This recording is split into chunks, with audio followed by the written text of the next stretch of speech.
So my name is Peaches Hales. Because we I've been up. Hmm? we Can you? met Carol already, right? Um. Oh, this is a different Carol. This is my girlfriend Carol. Okay. Yeah, that's Carol Reed. I think she's Okay. at church, by the way. She's what? At church. Oh, she is. Okay. Yeah, but I've been a part of Wise since I would say since it started. Um, and the reason why I joined Wise one was because I knew of Karen. She taught my children, not really taught, but she was a part of their lives at Jamoke. And as well as Alicia's online. Alicia knew Karen from she was small. And I joined Wise because it was a way for me giving back. I like to give back to the community. I like to be involved. And sometimes you know, us as I'm just gonna say women because I think it's all women online. Sometimes, we need to find ourselves. And a lot of times, the reason why we can't find ourselves is because we're not giving back the way that we should. And giving back give you a sense of freedom, a sense of responsibility and stuff. And so that's the reason why I joined Wise. Wise has opened my eyes to a lot of things. And I know I'm gonna be presenting, but one of the things I should say that Wise did, I know Deborah, not Deborah, but Deborah is not online, and I forgot the other lady's name. But when I was going through financial issues, and I would say like my had high, bills and all that stuff, I remember her coming to my house, and she sat down with me. I mean, it was after a presentation she did, and I called her. She came to the house and she sat down with me, and she went over my all my bills, and she went over different ways of getting me to the place where I should be. She asked me what my goal was. I told her, and believe it or not, she wrote it down, and I did everything she said. And I'm telling from a credit score of like really negative, I got into like excellent credit score. And that's one of the things I gave back to us. Because sometimes you want to do something, but you don't know where to go. But then the resource was right here. So within the WISE group, there are a lot of resources, a lot of intelligent women, a lot of powerful women. And sometimes, like even doing this today, sometimes you never know what a person is capable of until you hear their story. And so because I heard it through WISE, I was able to be at the place where I can say I'm good, right? I never say I'm, like perfect, but I can say that I'm good. And I thank Karen for starting this group, and I encourage those who are a part to give more of themselves, and to give back to the community. And so I'm gonna have to share this, Karen. Hold on 1 second. Please tell me if you're seeing it because I'm trying to see it myself. I think I'm gonna need help. Seeing your entire screen. I know I'm trying to bring up the one thing, but 1 second. I think I'm gonna need your help, Alyssa. I'm not good at this. You're doing fine. Oh, you Just seeing it? Right. Can you see it? Oh, maybe I'm not doing it right. So just Screen. go into your Google Chrome now, and then I believe that you had Oh, can you see it though, Alyssa? Canva up. Yeah, so it's one of those tabs, I believe. Okay. Okay, yep. And then hit present and you should be all set. Okay, so I can't see my entire screen. Hold on, let me do this.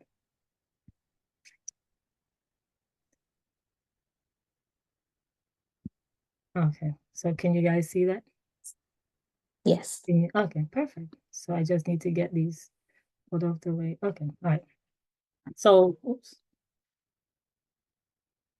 So Karen tasked me on doing my presentation. It's been probably like 4 years that they've been asking me to do a presentation, and I'm attempting to do one. I'm not a perfect speaker, but I know that the Lord enables us if we allow ourselves to be used. And so my topic that I chose is overcoming bitterness through faith. I am resilient. And I chose this topic because it means a lot to me. And before I start presenting, I want to just ask a couple questions. One of the statement I'm going to make is we all have a level of faith within us.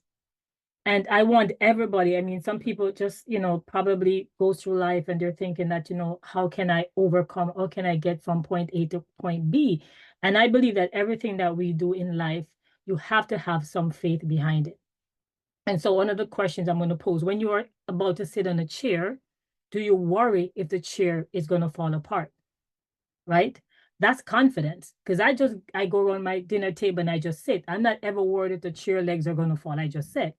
Before you go to bed, and you make all the plans, your agenda for the next morning, right? Are you thinking that you're not going to wake up? And that's faith, because you're making plans for the next day, not knowing what lies ahead. And so, if I should, I'm sorry for all the arms, but if I should describe faith to you, what is faith? The scripture, Hebrews 11:1, states that now faith is confidence in what we hope for and the assurance about what we do not see. So you're confidently hoping for something, although you haven't seen it yet, you're believing that you have received it, right? So overcoming bitterness through faith is a journey shaped by life's challenges that could have easily turned me, Peaches, bitter. However, because of my relationship that I have with God, each negative experience strengthens my resilience. And resilience is the ability to recover from difficulties, adjust to adversity, and keep moving forward no matter how tough the road. You ever seen someone who comes from the ghetto and people are like, oh my God, this person comes from the ghetto, but look at where they are today. That person did not make their circumstances or where they live or how they grew up define their future. And so even as we're going through life, the experiences that we have, the struggles that we have, it should not define us in a negative way. It should present us in a positive way. We should always come out in a positive life. And that is how my life story began. And so I am missing part of my screen. Through our paths, though our paths may differ, and your journey may not mirror mine, we must trust that by faith we will each find a way to where we are meant to be. Life struggles shaped my path. Though I couldn't see it then, my struggles were part of my trajectory, guiding me towards growth and understanding. Carrying emotional baggage, I unknowingly carried the weight of childhood struggles into adulthood, allowing them to affect my self-perception. I allow that to affect me because it's nobody's fault, but it's mine, right? I struggled with my parents, and not everybody know, but I do. One of my biggest challenges was accepting my physical features, the color of my skin. And one of the things that growing up in the Caribbean, and for those who haven't grown up, because I know my kids were raised here, is that the lighter skinned people look down on the darker skinned people. So if you're dark, you're ugly, right? And this is how I grew up. And so I always had a problem with the color of my skin. People say, oh, your nose is so big. And they're like, oh, your behind is so flat and your legs are so skinny. So they look for all the negative features of me to put out there, nothing positive. So all the external criticism amplified my insecurities. These aspects of my appearance might not have troubled me so deeply if others hadn't constantly highlighted them. And so we have to be really careful how we talk about people. We have to be really careful. Some people are not aware that they're doing it, and that these criticism can hurt the person that is receiving it. And one of the Jamaicans saying that I remembered is that the frog says, what is joke to you is death to me. So you're playing around and you're thinking it's funny, but the other person is internalizing it, and it's making them die inside. It's killing them slowly but surely, right? So, and I put a Psalms up there. You guys can take a look at it. And I'm sure you probably see it. I will praise thee, for I'm fearfully and wonderfully made. And the scripture, there's everything in the Bible that can bring you to the point of where you need to be in God. And this scripture is very powerful because the Bible is reminding you that you're fearfully and wonderfully made. But I didn't see then. That was my struggle. And I go back to in Genesis when whatever Jesus made, he said it was good. So nothing that God made was bad. Everything he made, he said it was good. But because of, how people come at you and then how I perceive myself, it made me feel different. Slow down, I'm going too fast. It wasn't just the secular world that criticized and made fun of me as a child. Even in the church, my supposed safe haven, I faced the same judgment, leaving me questioning why God would allow this to happen. Did he not see the pain I was enduring? As a child, I started to lose faith in myself, right? Because, you know, you're going and you're amongst your peers and they're treating you just like the world treated you. They're calling you names. I call the same names I was called at school, the same names I was called in my community. It was happening in church. And so that was literally killing a part of me. I battled a profound sense of isolation. I become isolated and I made myself invisible.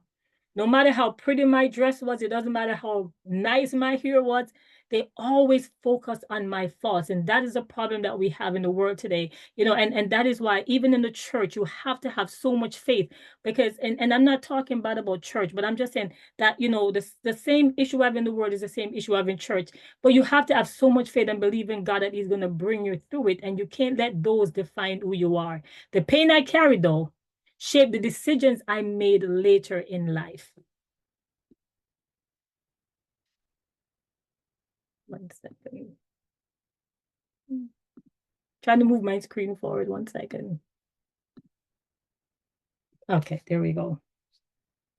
Lack of self-confidence and experience are insecurities that will lead you to choose the first person that notice you. Sometimes you're drawn to their charm and charisma because you desperately needed to feel pretty and valued like I was, right? I was left with no self-esteem. I didn't have any value for myself. I just felt like I was ugly. Oftentimes, we settle for flawed love. Yup, that was me. Despite its flaws outweighing its goodness, I clung to the love he offered because I was starved for affection. And as women, sometimes we find ourselves in a situation where we're not supposed to be, but because we don't want to be alone, because you want to feel loved and you want to feel accepted, and this person is the only one that told me I was pretty, you fall for that. And so you put yourself in a situation that technically you should not be in. So I was married at 23. I encountered physical and emotional abuse. And one of his famous saying was, people will only do to you what you allow them to. And I want everyone to think about that. People will only do to you what you allow them to. So even if someone is hurting you and you don't stop it, if you don't stop the hurt, if you don't stop the name calling like I was being called names, if you don't stop them from doing negative stuff to you, they're going to continue because you're not allowing it. You have to stop it. You have to stand forward. You have to have enough faith to say enough is enough. I encountered infidelity, but even though we cheated repeatedly, I wanted him back, holding on to hope that things would change. Abuse is never, ever okay. And one of the things, Maya Angelou's famous saying was, when someone shows you who they are, you must believe them. Believe them the first time. As women, we make excuses for volatile situations, even though our instinct is telling us it is not real. But we make excuses for, we ignore red flags because we don't want to believe the truth. The pain that is being inflicted on us, we justify it. He made a mistake. He didn't mean it. What he said or did. He's just having a bad moment or a bad day. We make excuses, and I was doing that over and over and over again. Call it what it is still abuse. We have to get ourselves out of that situation. Never make excuses for an abuser. Like Maya Angelou said, when someone shows you who they are, believe them the first time. So I'm losing my screen now. Sorry. Unresolved issues and the lack of self-love can cause you to repeatedly fall into unhealthy relationships, ultimately leading to stress. The desire to escape loneliness and feel a sense of belonging pushed me into the arms of yet another abuser, making me question my own judgment. Did I ignore the warning signs? Did you? Why did I stay so long? Why am I doing the same thing and expecting a different result? And I'm going to pause right there for just a second. And I want everybody to think about it. And this doesn't have to necessarily be with relationships. It can just be the way you handle decisions in your life. It could be the way that you handle your finances, right? So you want to get a credit score of 800, but you're spending and you're running up your credit card debts, right? How can you get to that point when you're doing the same thing over and over? You want to have a really good relationship, but you keep choosing the wrong men. You see the red flags, you ignore them, you go forward. And that is a position I was in. I was doing the same thing, but I was expecting a different result. And I want anyone who can relate to really think about it. However, if you find yourself in a domestic situation, whether physical, emotional, or verbal, there is help available through the domestic violence hotline, and I have it right here. You don't have to face it alone. Reach out for support, guidance, and resources to help you navigate your situation and find safety. You don't have to be in it by yourself. Shattered by the weight of past hurt and pain, my spirit felt broken. But deep inside, a flicker of faith remained. Alone, I faced the daunting task of raising 4 children with no one to lean on, yet I clung to the promise that God would provide. My home, my sanctuary, tethered on the edge of foreclosure, but I held on to faith, praying for a miracle. Life threw me into the depths of despair with medical emergencies that nearly claimed my life, yet through it all, I felt God's hand sustaining me. I found myself at rock bottom, overwhelmed and hopeless.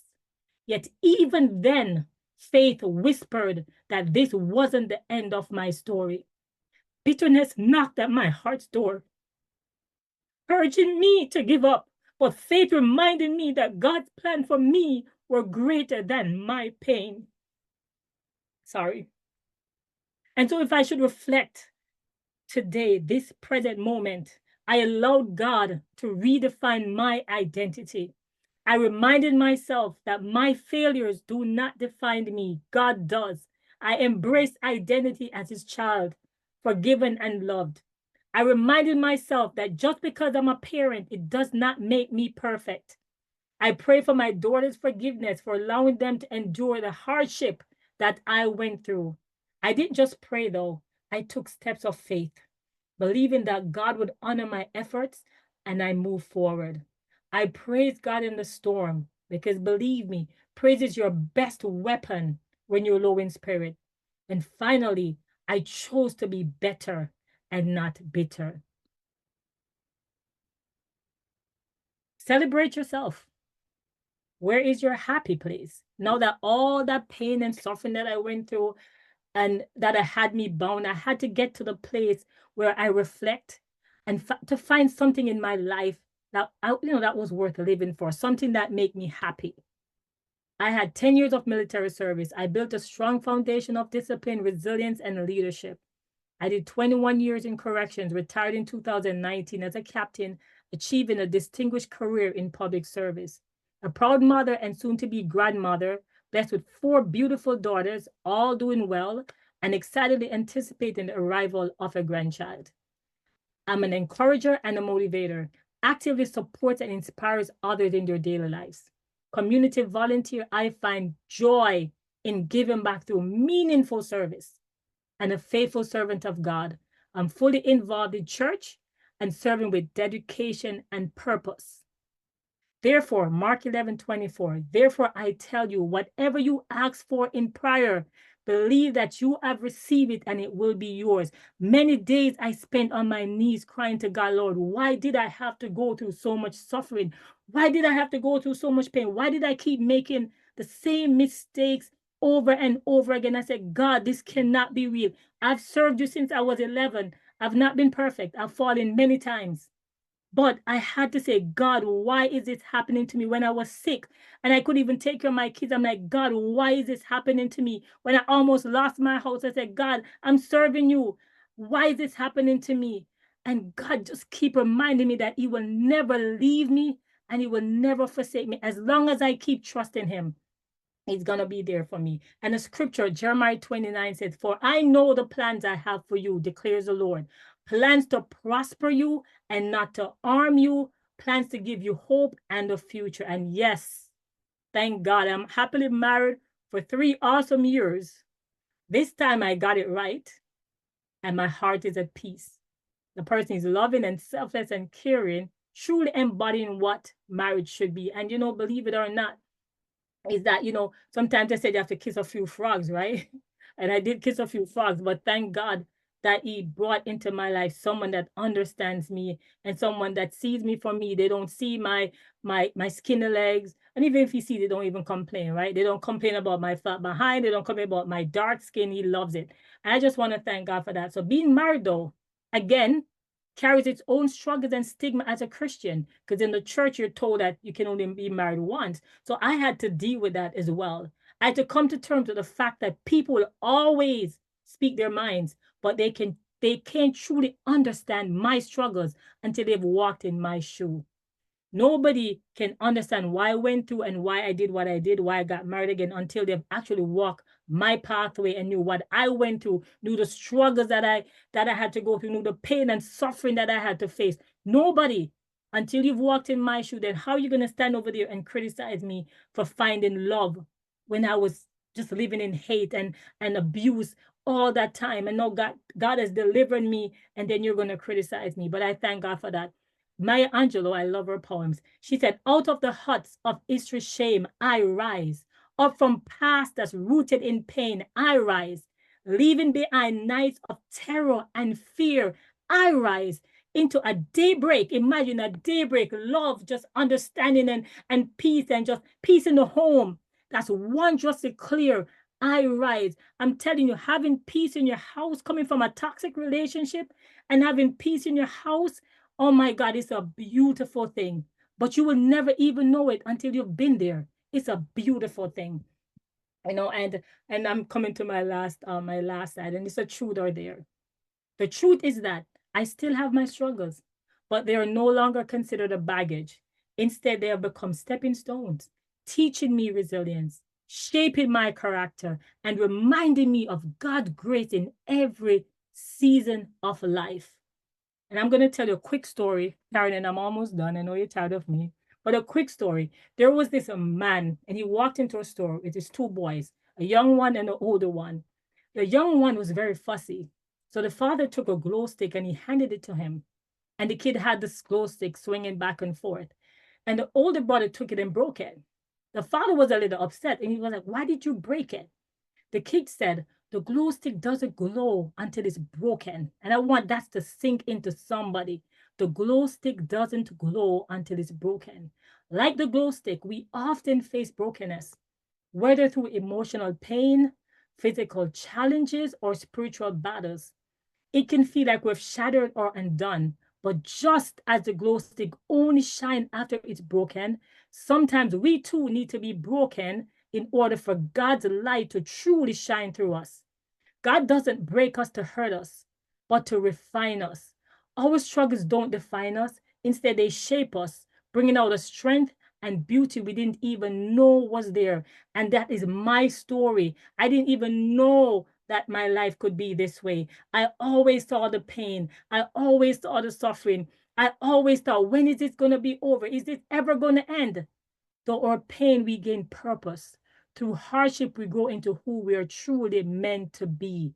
Just like the glow stick, we are created to shine brightest when the darkness surrounds us. So always remember, it doesn't matter what you're going through. The Bible reminds us of weeping may endure for a night, but joy cometh in the morning. If there's one thing I want you guys to remember today, is this: you are not alone. Philippians 4:13 said, I can do all things through Christ, which strengtheneth me. And I am living that scripture today. Understand that we go through different seasons in life. And the reason they're called seasons is because they're temporary. Ecclesiastic 3:1 states, to everything there is a season and a time to every purpose under the heaven. So remember, when you're going through your struggles, just tell yourself it's a season. When you're going through your pain and your suffering, whether it be sickness, tell yourself it's a season. When your kids are acting up and they're misbehaving, tell yourself it's a season. So acknowledge these struggles. I want you to acknowledge them. I want you to embrace the lessons they bring. And then I want you to adapt as needed. Never get too comfortable in them, because they are seasons, right? When the winter comes, think about New England. When the winter comes, you're preparing for the winter. You're getting your coat and you're getting your jacket and you're getting all that nice fur stuff to keep you warm, right? But then spring comes. Why are you walking around in a coat? You have to know, transform yourself into that season. So you take off that heavy coat and you put on a light jacket because it's spring. Now summer comes and you're walking around in that same thick coat or your light jacket. You just need spaghetti straps because it's summer. Embrace the summer. And as the fall is coming, you can see the leaves falling outside. Now you know it's fall. So as the seasons change, we need to change with our seasons. So when God is taking you out of the bitter situation, when He's taking you out of the struggles, when He's taking you out of the pain, when He's trying to take you from darkness into light, don't struggle with Him to remain over there. Just adjust and adapt to the season. You too can choose to be better and not bitter. And finally, if I could get my second. Okay, so I know that I went a little bit fast, and I hope that something resonated with you today. And if, sometimes, like I don't know if Patty is online, but Patty used to post these things on Facebook.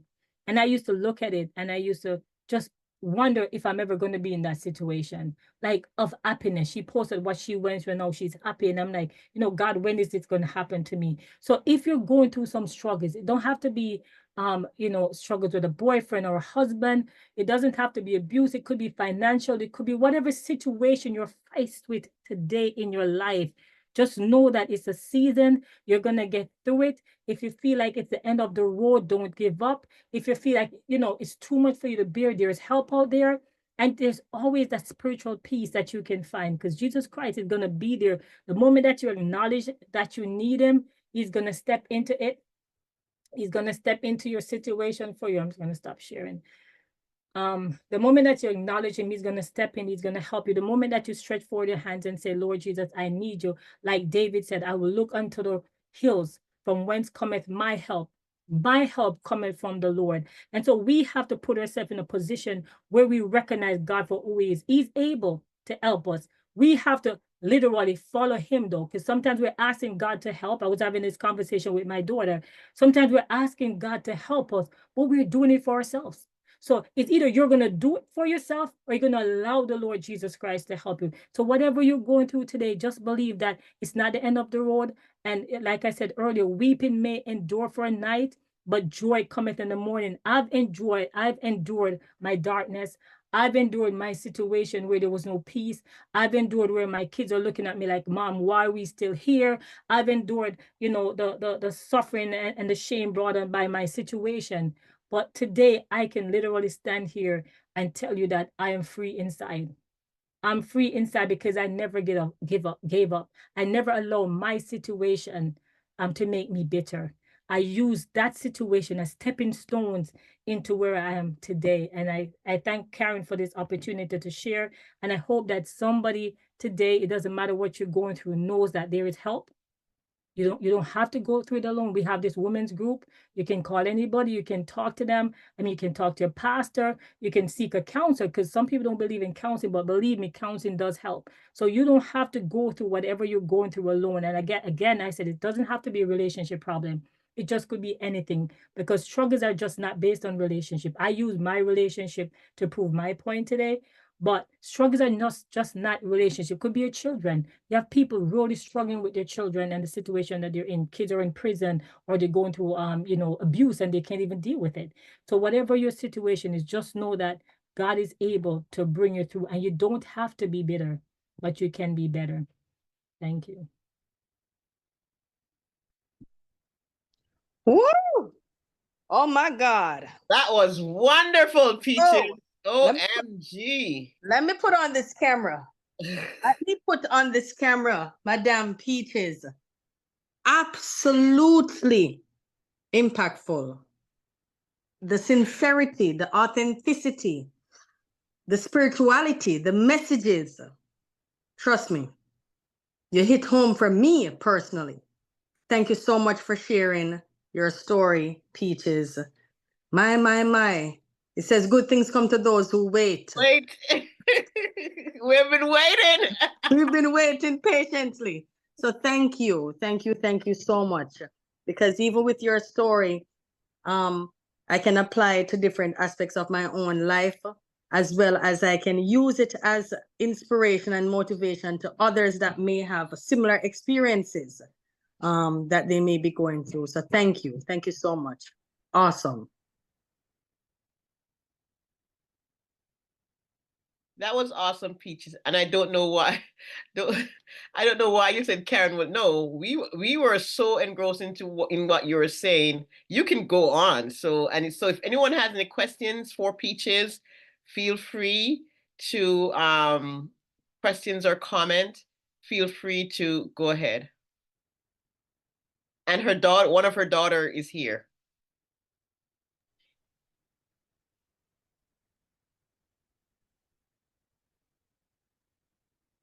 So Peter, so I have a question.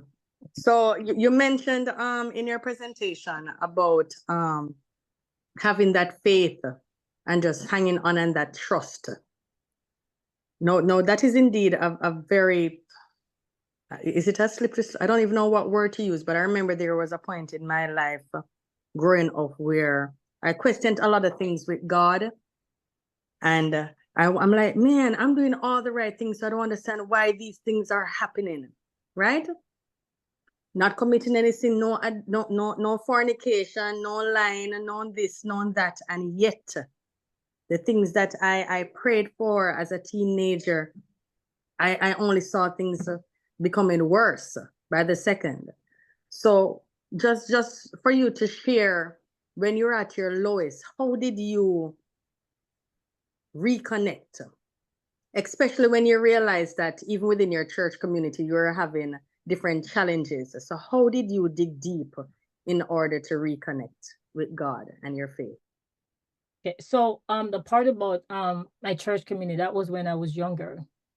I mean, well, the other part about the marriage part when I was older. But at my lowest point, the first thing that you have to say, just like Alcohol Anonymous, you have to say, I'm an alcoholic, right? So you have to recognize it, because sometimes we live in like a different word. I'm trying to find a word for it, but sometimes we tell ourselves that it's not real. So we have to really faith up to it. Okay, so this is where I'm at. And then you got to find resources. Like I said earlier, prior helps definitely. You have to find resources. I had a counselor that helped me through a lot of these. And my family also played a very important part. But you have to be real to yourself, Kenisha. You have to tell yourself that, you know, you have to speak life into your situation. That's probably what I need to say. You need to speak life into your situation, because I said death and life is in the power of the tongue. So the moment that you tell yourself I'm defeated and I'm not going to go anywhere, then you are defeated and you're not going anywhere. So I had to tell myself that I'm going to rise again. I had to tell myself that this is not the end of my story. I had to tell myself that I can do this. And like the scripture said, I can do all things through Christ who strengthens me. Those are scriptures and that kept me going, because like I said, I use my faith to keep me going. And even though you're faced with adversities in the church, you still have to know God for yourself, because church is not going to save you. You understand me? It's knowing God, having a personal relationship with God that brought me from where I was to where I am today. And I thank God for just a spiritual peace, because I don't know, I would have lost my mind. There was a time, Kenisha, where I thought I was losing my mind. I literally, the doctor, when I went to the doctor after having all the issues, and the doctor said to me, Karen, she wrote in my chart that I didn't even know she wrote, but someone showed it to me later. And she said, nothing is wrong with her. She has mental health issues. I will never forget that. And that hurt me, that broke me. But I had to rise above that, because I knew that what I was going through in my body and all that was happening was not mental health issues. But I had to face that as well, because literally I felt like I was losing my mind. So literally you have to put yourself in a place where you recognize where you are, and then find a way to get out of it through prayer and fasting, of course. Thank you so much. Yeah.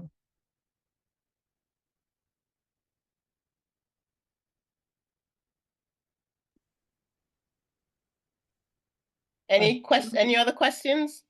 Ladies. I do have a question. It's Tanya here, and Peaches, I second Kanisha's statement and feedback. It was riveting, and you are powerful. Your message is powerful. Now to my question, with your 4 daughters, right? how instrumental were they in you wanting to make a change and to model better better situations for them? How impactful were your girls watching you and prompting you to change and to be different and to be better, not bitter? Well, I really don't even know how to answer that question, but I'm gonna attempt it the best that I can. So, you know, having four girls is really a tough situation when you're in a volatile or say a toxic relationship, because you know kids learn from their environment. And I'm saying to myself that if they continue to see this, that's what they're gonna eventually end up in. They're not gonna see healthy relationships and recognize it. What they're gonna see is whatever they're getting is acceptable, because this is what happened in my home. So they get used to it. And so I had to finally get myself out of that situation, because I don't want my girls to ever be in a situation where they feel like they have to stay because. And one of the things I stress to my kids is being independent. Yes, you have a husband and you're going to work together, but you also have to have your independence, right? You have to know that if something goes south, then you can go east. You don't have to depend on south coming back. So I taught them independence, and I taught them to be strong. And I know this, I can always say that I taught them to be strong. And one of the things like I've talked about resilience is I kind of like always say to them, you don't let your situation define who you are. You can be the better of me, then don't be like me. And so I'm trying my best to be a better person so that they can see the difference and they can pattern. And I'm not gonna say it's too late, you know, because this relationship ended in 2013. So they were a little bit older to understand and see what I went through. But hopefully, and I'm praying every single day that the Lord has not allowed this to define who they are, and they don't have to choose the people I choose. And so I tell them every day, like I'm having a talk with Alyssa, and I'm saying to her, you know, you can't just, you know, settle for anybody. You have to literally get to know the person. And I'm not saying the first sign of anything you run, because sometimes people do make mistakes, but when it becomes a pattern, you know, then this is not for you, then you need to move on. So the best that I can, you know, teach them even now as an adult, I'm trying my best to even, you know, impart that onto them. I don't know if that answers your question, Tanya.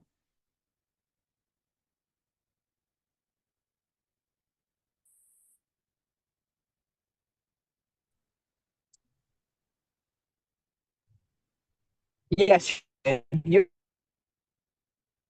We can't hear you, Tanya.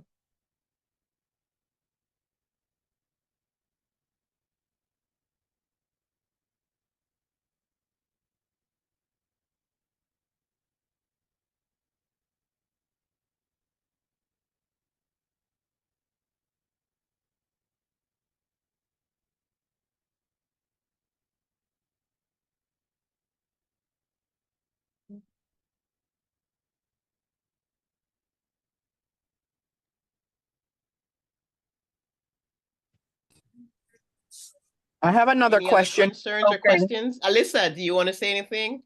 Okay, let me ask Alyssa. Tanya has While another her question. mother was going through, Karen, how did she, as a Karen. daughter, a woman, I'm not sure. Well, I know of some of all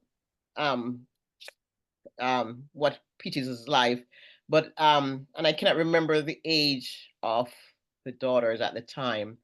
But Alyssa, could you just give us some insight of how you felt seeing your mother going through some of these, whether it was during church, the incidents in church, or at home? How did you feel and dealt with it as a young lady?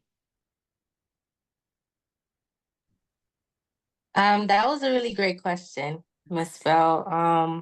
Hi everyone. I'd like to introduce myself. Can you hear me? Can Yes, we We can. can hear you, yeah. I can't hear. Yeah. We can hear, Karen. It's probably on your end. We can hear. Can't hear. We can't hear. We can't hear. Alyssa, say something. You're muted, Alyssa.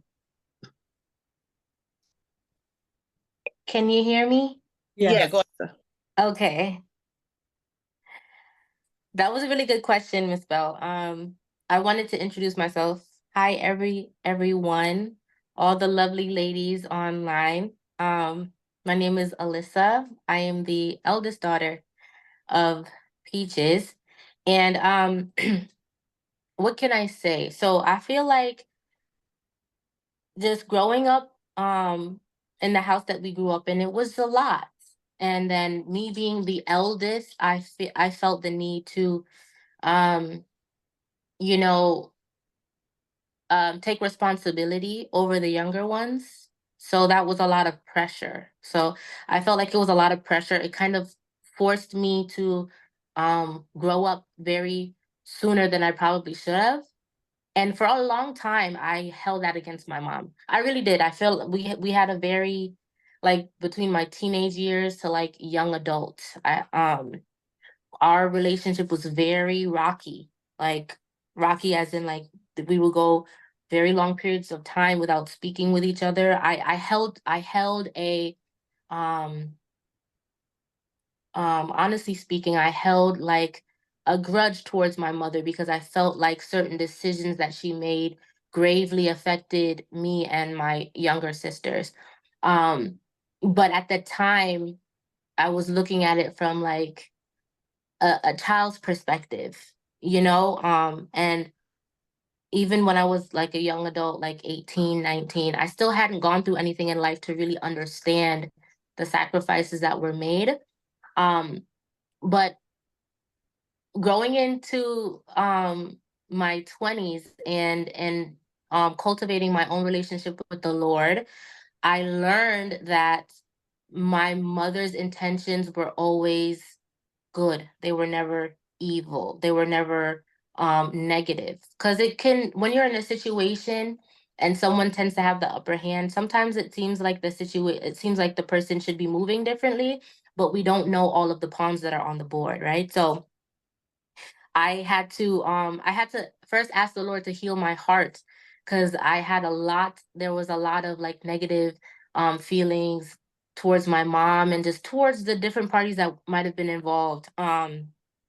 And yeah, I have done the healing to that. But back to the question that you asked, Miss Bell, like, how was that? It was a lot of pressure. It was a lot. Um I definitely went through, well, not just me and my sisters. I feel like we definitely went through a lot. And then just being a woman, we're emotional, and it's easy to feed off of just the other women that are in the house. So when my mom would be heavy, like when she would, like, you could feel the weight of just the heaviness in the house sometimes. But yeah, I think that it was important to really cultivate my own relationship with the Lord. And me and my mom, really, our relationship is so much more better, so much more full. I can now turn to my mom and ask her questions that I never would have thought I would be asking her, relationship advice and stuff like that, even now. And yes, we're in a beautiful place. And mommy, you did such a great job. Yeah. I'm proud of you. Good job. Yeah. Alicia, it's Tanya, and very well said. And thank you for growing through those dark moments and the resentment that built up between your mom while she was going through her challenges. So my question for you now, as a young woman, right, having witnessed your mom survive, Yeah. right? How has that motivated you, right, amongst your friends, amongst your siblings? I know you said you took on some leadership role at a very early age. So now, having firsthand witness, are you that go-to person for your friends in terms of, helping them through situation? How do you navigate those spaces, having witnessed at an early age, some of these?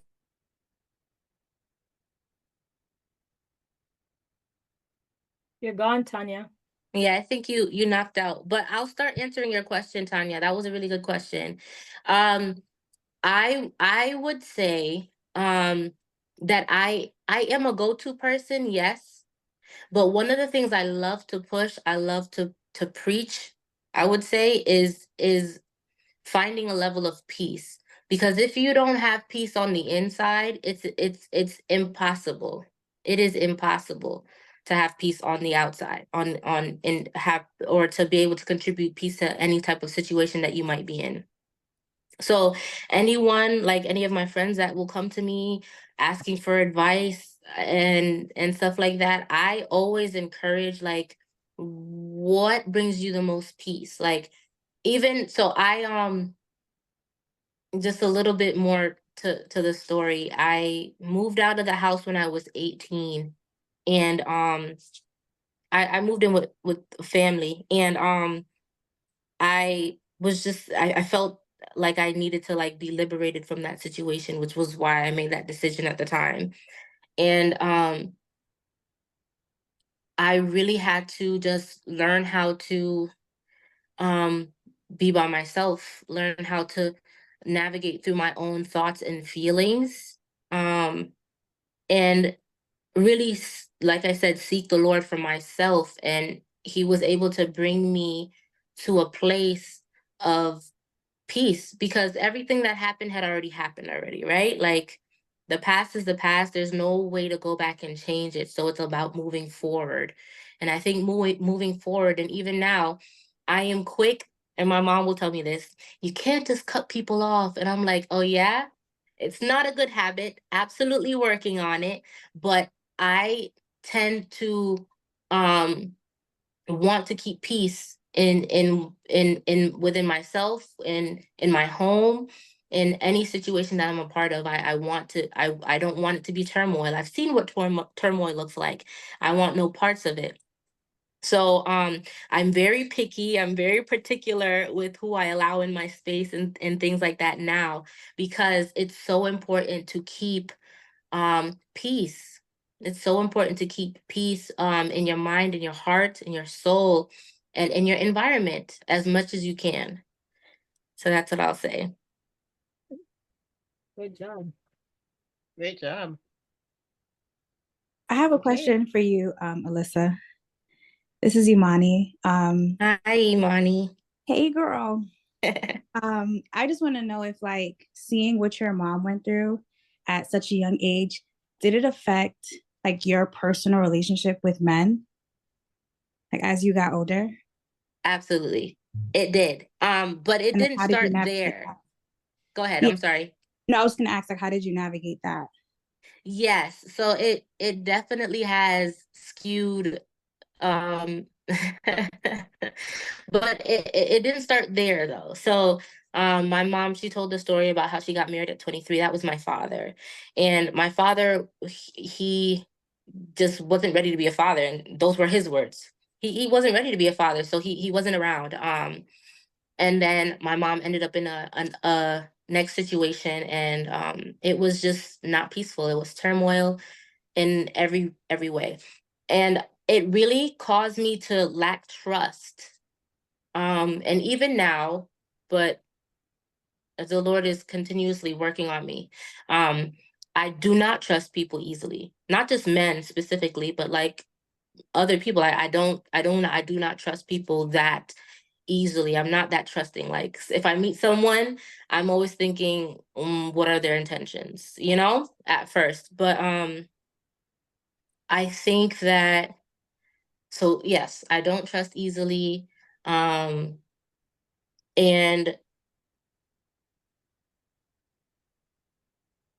I kind of, in a way, question, or don't always trust my judgment when meeting men.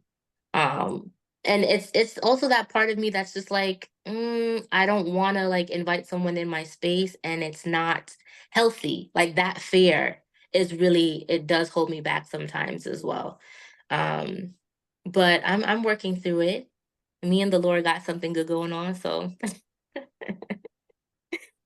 that was a good question. That was a really good question.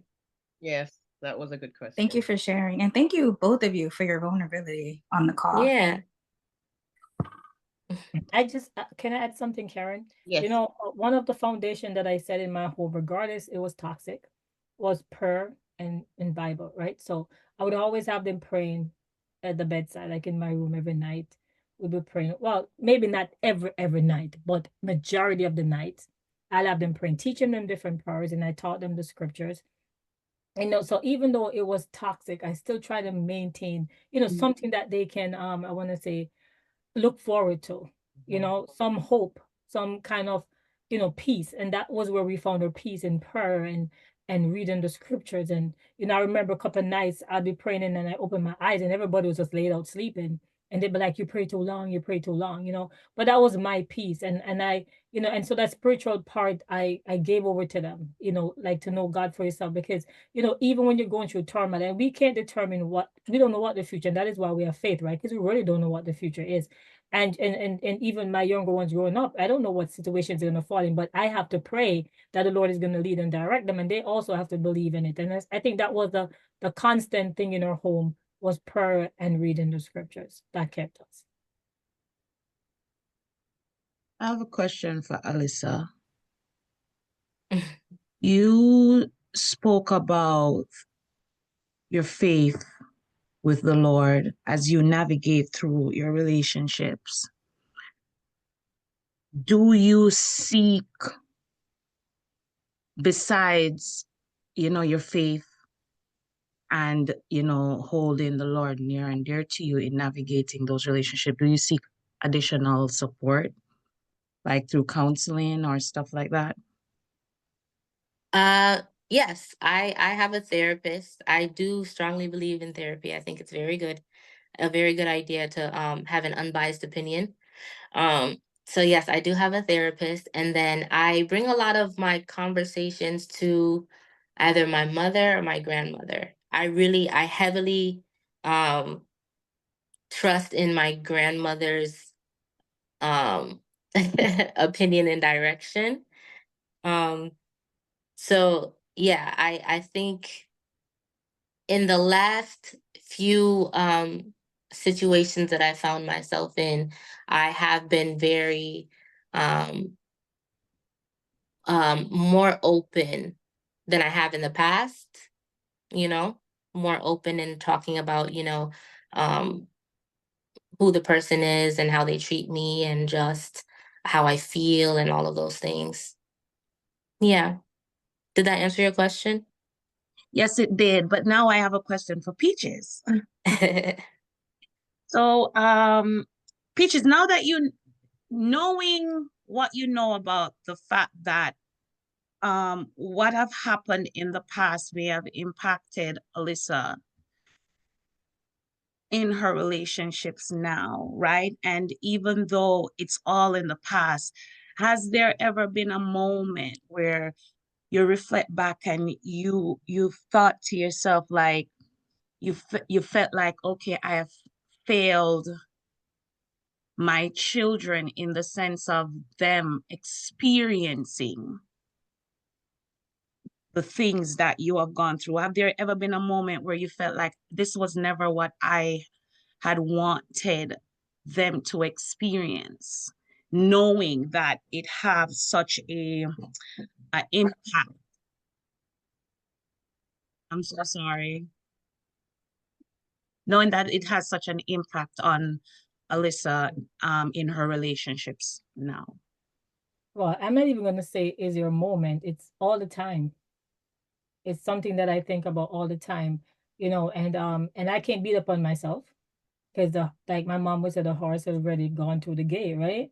So I can't beat up on myself. What I can do is be there for support, because they've already seen it, they've already been in it, and they've already absorbed it. So now, and that's where resilience comes in.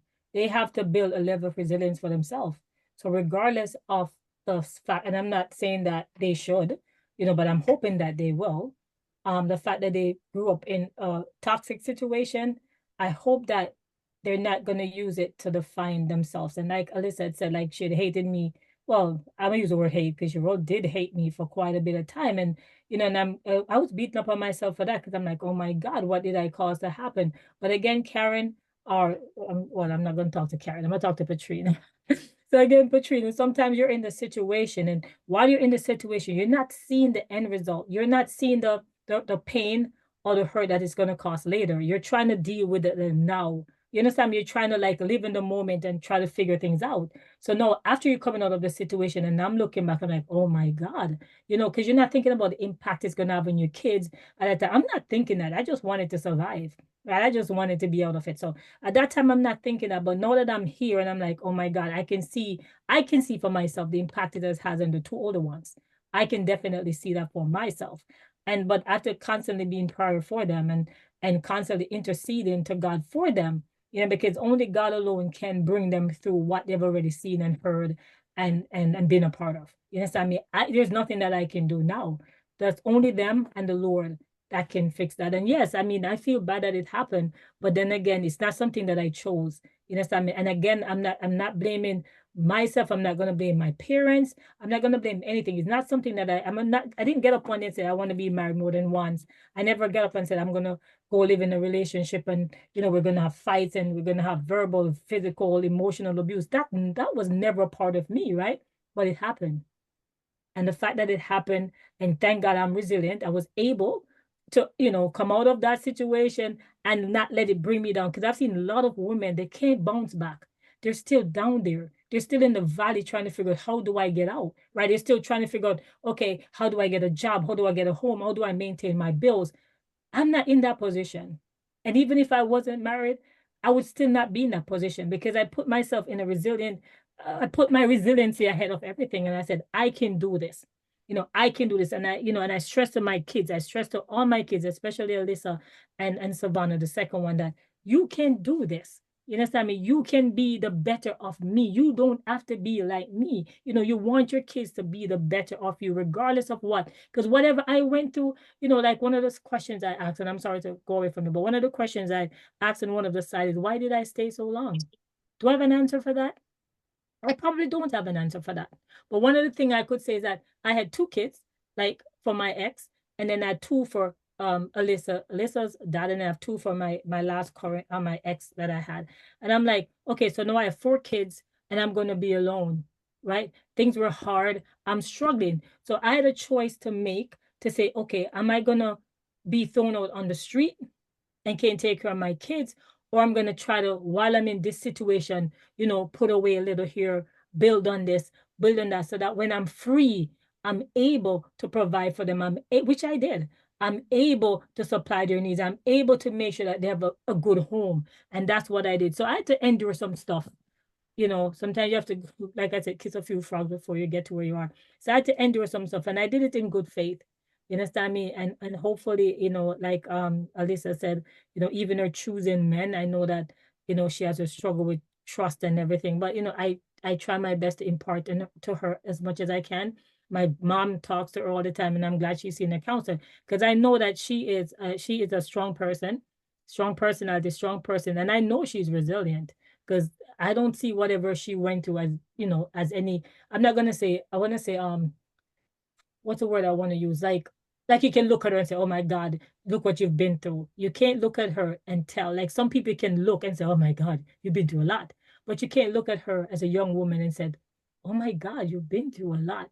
Because she's making it on her own. She moved to Atlanta, she has an apartment, she has a good job, and she's doing her thing, right? All right, I know I'm way over time, sorry. Thank you. We enjoyed every minute of it. We enjoyed every minute of it. We enjoyed the conversations. We enjoyed the questions. We enjoy your vulnerability. We enjoyed it all. So thank you again because you did not have to do this, but there's a reason that we have our conversations, and our conversations are our lived experiences. And our lived experiences, if you don't talk about your experience or what you've been through, it then doesn't help. So now that you have voiced it, now you can say it's out there and you have put it out there to help someone else. And you don't know who it is in today who will take bits or maybe all of it and then change their lives or change something in their life because of what you shared with us this evening. So we appreciate you and we appreciate everything that you've gone through. And we're happy that you have gone through it, lived through it, and you are here to talk to us about it. Mhm. Appreciate it. We appreciate just you've been able to have this conversation today. And this is what our conversations are, lived experiences. So I thank you, Peaches. I truly, truly thank you. So we will move on quickly. I know we're at the end. But we want to say congratulations to Tracy. Tracy has some news for us, and we like to give and we like to give everyone their flowers when they can. Tracy, do you want to come on and tell us a little bit about your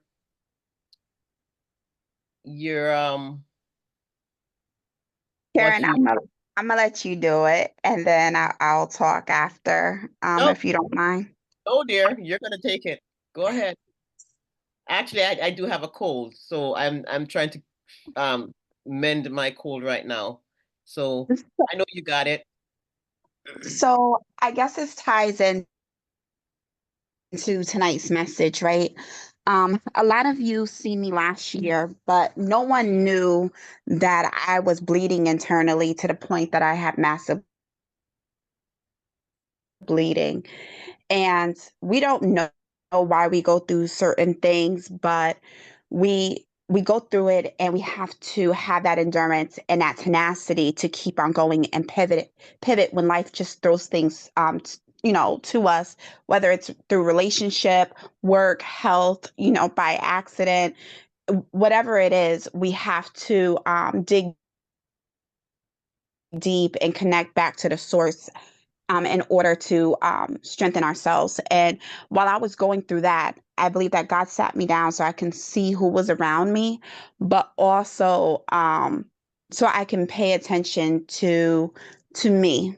And once I started to realize that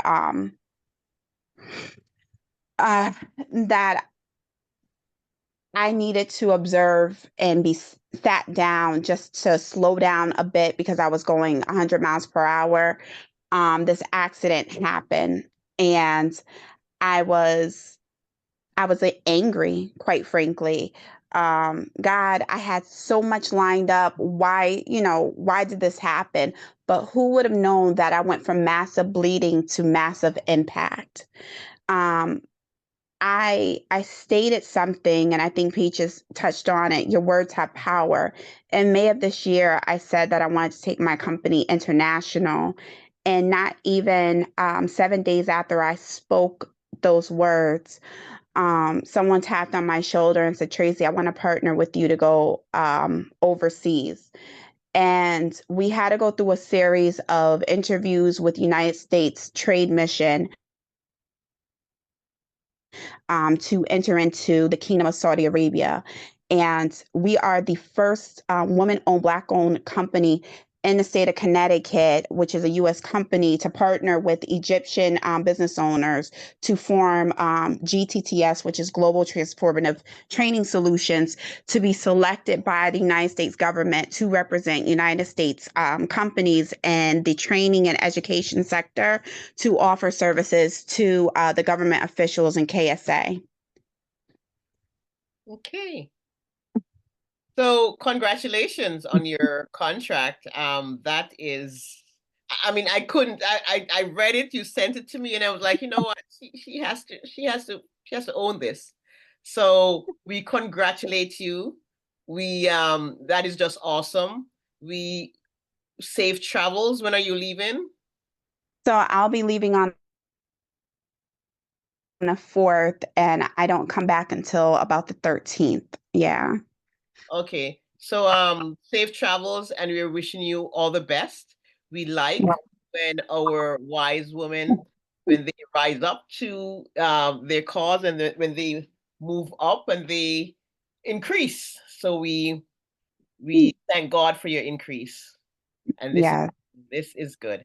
As we close out, we're saying thanks to Peaches. We're saying congratulations to Tracy, and we're saying we have one thing left for the rest of the year, and that's our gala. Gala. Some people pronounce it gala, some say gala. we're still looking for sponsors. So if you have anyone who'd like to sponsor the event, let us know. If you have anyone who wants to put an ad, and an ad could be your hairdresser, your nail tech, whoever it is, please, we're looking for more ads because we're looking for more funding to host this. It's a fundraiser. And if you have not reached out to your friends to get to purchase tickets, please do so because we still have space. So that's our push for the next 2 weeks. So thank you all. Remember to post the flyer, each and every one of us, each and every day until the 13th. Remember to bring in your ads. We're looking for each person to bring an ad in. If you cannot find a sponsor, bring an ad. Or we're going to do we're going to be selling tickets for raffles. So if you can make a basket, you can donate a basket, or you know of someone who can donate a basket for a raffle, we'll take that too. So all these things, reach out to any of us, the planning committee, myself. We're looking for raffle items. We're looking for sponsorship. We're looking for more tickets to be sold, and we're looking for more ads to put in our booklet. And this is for the next week and a half. Thank you all for your time. Enjoy your Thanksgiving, enjoy your family. Give thanks and praise for the simple thing, for waking up, for breathing. We appreciate you. I appreciate you, and have a great Thanksgiving weekend. See you guys. Thank you. Thank you, Peaches. Thank you, Alyssa.